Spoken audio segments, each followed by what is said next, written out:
Reading শিখে ফেলা মিশনের আজকে আমাদের দ্বিতীয় পর্ব। আজকে আমরা শিখব letter B. This is the letter B, this is capital B, this is small B. The letter B sounds বা, বা, কিন্তু বা না, কিন্তু বা বাহ না। আমরা কিন্তু বিভিন্ন মাধ্যমে ইদানিং বা বা বাহ এরকম শিখি, এইগুলো না। এইগুলো যদি আমরা শিখি, বির সাথে যদি একটা আ বা আহ সাউন্ড অ্যাড করি, তাহলে যেটা হবে যে যখন বাচ্চাটা রিডিং করবে, স্পেশালি লেটার ব্লেন্ডিং করবে, তখন ও একটু ঝামেলায় পড়ে যাবে, যেহেতু আমরা একটা এক্সট্রা অ্যাড করেছি সেজন্য।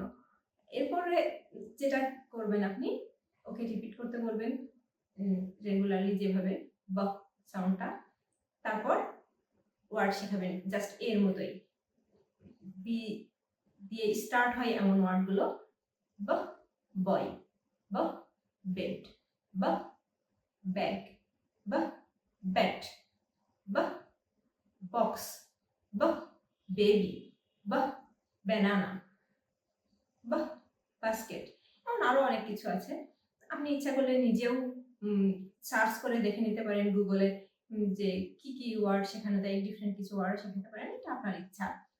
আর বিতে একটা সুবিধা হলো, বিতে কিন্তু এর মধ্যে ডিফারেন্ট ডিফারেন্ট অনেকগুলো সাউন্ড নেই, একটাই সাউন্ড ব, আর কোনো সাউন্ড নেই। তো এটা আরো ইজি হবে এর চেয়ে শিখতে।